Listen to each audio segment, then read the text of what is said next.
Querían, a como diera lugar, tener la razón en el asunto. Él cometió la falacia ad hominem por falta de credenciales. Matt Walsh los rompió con sentido común y lo verás en este video. En él verás cómo un de PROGRES en un comité de salud de la Cámara de Tennessee intentan esquivar la realidad con puntos de ataques personales hacia Matt Walsh, tan solo por estar en desacuerdo con la niñez.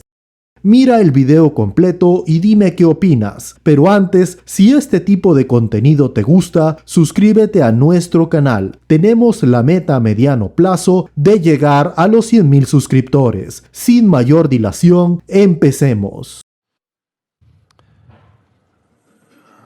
Matt, thank you for being here. You're recognized. Just a quick question for you. We've heard in the news last week and even today that it's pro-life to vote against this bill.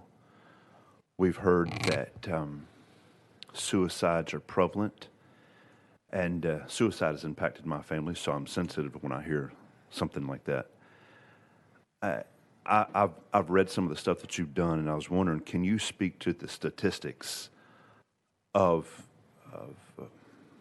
mental health and suicidal tendencies for the people who have gone through transition and for people who have not? In your studies, from what I've read, can you speak to that? Mr. Sure. Walsh, you're recognized. Sure. Well, the claim that doing the chemical castration drugs or surgery or hormonal intervention, the claim that this prevents suicide or has positive psychological effects down the line is utterly, totally baseless. There are no credible long-term studies that bear that out. And one of the reasons for that is that there couldn't possibly be any credible long-term studies because we've never done this to kids on this scale ever before in history. So this current, shall we say, crop of children, they are the guinea pigs. This is all experimental. We're sort of trying it out on them to see if it works. Now, they have attempted a few times to do studies, and the interesting thing is that the World Professional Association of Transgender Health, WPATH, which is a radical far-left pro-trans organization, they commissioned a study to try to prove that that hormones and puberty blockers decrease suicide rates among trans-identified youth. And even in their own study, they found that they couldn't prove it. They couldn't make that link because it's just not possible to do. The other thing I would mention too is that the number of trans-identified youth has skyrocketed in recent years. We're talking about exponential 10x, 20x growth. Just huge numbers have increased. And what we hear from the pro-trans side is that, well, this is not a social contagion. It's just that, there's always been this many trans people. It's just that they were not in an affirming environment before in history, and so they couldn't come out. And now, for the first time, trans people have the ability to live their truth, so to speak. Well, if that's the case, and there have always been these sort of like millions of trans people, and if it's also true that if we don't affirm them, that it would cause them to commit suicide, then we should be able to look back in history and find just this unbroken, incredible epidemic of children mysteriously killing themselves because they weren't being affirmed as trans. And what you find is that that didn't exist. I mean, the youth suicide rate has increased exponentially alongside trans affirmation. So trans affirmation causes the suicide rate, not the other way around. The last thing I'll note is that the suicide rate among trans-identified people is sky high. It remains sky high. All the data shows this. It remains sky high even after surgery. And in fact, in the most reliable data that we have, it's years after surgery when suicidality is the highest for trans-identified people. That's the reality. Chairman President, you good? Okay. Any further questions for Mr. Walsh while we're out of session? Mr. Hammer, Representative Hammer. Thank you. I found it, thank you, Mr. Walsh. I found it interesting. One of our people testified today that they had their gender affirming surgery at 16. And I know you in former comments mentioned this on your blog. At about 16, you're an adult who's mature and can make decisions. You're that at 16. I don't care what anybody says. Even going so far as to say, 16 people when you're 16, you should be married and could be pregnant or should be pregnant. So I'm curious if 16 is an adult in your view. Why does this bill have the minor defined as 18? Mr. Walsh, you're recognized. Yeah, that's a hit piece you took from Media Matters. from something when I was a radio host 13, 14 years ago, in my early 20s. It's also not an accurate reflection of what I actually said. I was talking about the fact that people tended to marry young historically, and that's all that was about. How does that relate to this subject? Just curious of your definition of if you feel like people are adults at 16 should. Well, people are adults at 18, but actually your brain is not fully developed until you're 25. So we should be having a conversation about whether we should even be doing these surgeries to people at 18. But certainly before 18, it's absurd. I mean, do you think that a 16-year-old can meaningfully consent to having their body parts removed?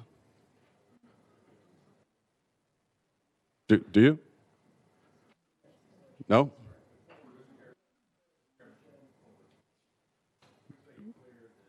We do not. Yeah, we ask the questions. It's not. It's. Representative Hammer, you are recognized. No more questions. Okay. Representative Clemens, you are recognized. Yeah, thank you, Mr. Chairman. Can you give us a summary of your educational background or your healthcare education experience? Mr. Walsh, you are recognized. My experience in healthcare? Your educational background. I'm just curious. You've testified as to a lot of your own research. So I'm curious for what purpose you do that and what background you have to qualify you to speak to that.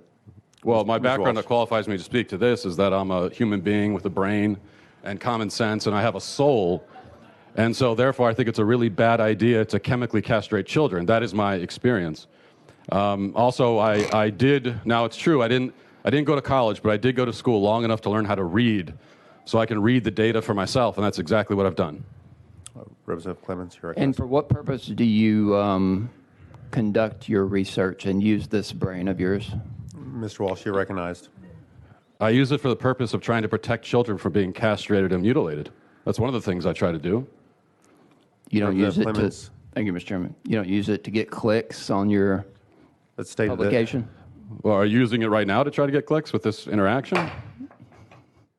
Como pudiste notar en el video, se intenta malinterpretar las palabras dichas por Matt Walsh en primer lugar. Además, también vemos, como te comentaba, una falacia ad hominem, por falta de credenciales. Esto ocurre cuando se rechaza o acepta un argumento basándose en las credenciales o la falta de credenciales del individuo que lo presenta, en lugar de evaluar la validez lógica del argumento en sí mismo. Es decir, seamos realistas, sea que Matt Walsh tenga o no tenga credenciales para el tema tratado, eso no convierte la realidad en falsedad. La falacia ad hominem por falta de credenciales desvía la atención del contenido del argumento hacia la persona que lo presenta. Esto impide una evaluación adecuada de la lógica y evidencia que respaldan el argumento. Como te comenté también con anterioridad, incluso si alguien carece de credenciales formales, su argumento podría ser válido y respaldado por evidencias sólidas. Descartar un argumento únicamente debido a la falta de credenciales sin evaluar su mérito subyacente es un error. Rechazar automáticamente los argumentos de personas sin credenciales puede llevar a perder perspectivas valiosas y contribuciones significativas. Las experiencias y conocimientos no siempre se reflejan en títulos o certificaciones formales. La falacia ad hominem por falta de credenciales puede desalentar a las personas sin credenciales formales a participar en discusiones o debates, incluso si tienen ideas valiosas que podrían enriquecer el diálogo. Al centrarse en las credenciales en lugar de la evidencia y la lógica del argumento, se corre el riesgo de dar demasiada importancia a la autoridad percibida en lugar de la calidad intrínseca del razonamiento. Tal como expresó asimismo Walsh, alrededor de los 25 años se ha observado que muchas áreas del cerebro han alcanzado un desarrollo estructural estructural sustancial. Sin embargo, algunos procesos de refinamiento y optimización continúan más allá de esta edad. La madurez cognitiva y emocional también está influenciada por factores como la experiencia, el entorno y las interacciones sociales. ¿Y tú qué opinas? Déjamelo saber en los comentarios. Y aquí culmina este video. Si te gustó, dale like, comenta el video y compártelo. Gracias, hasta luego.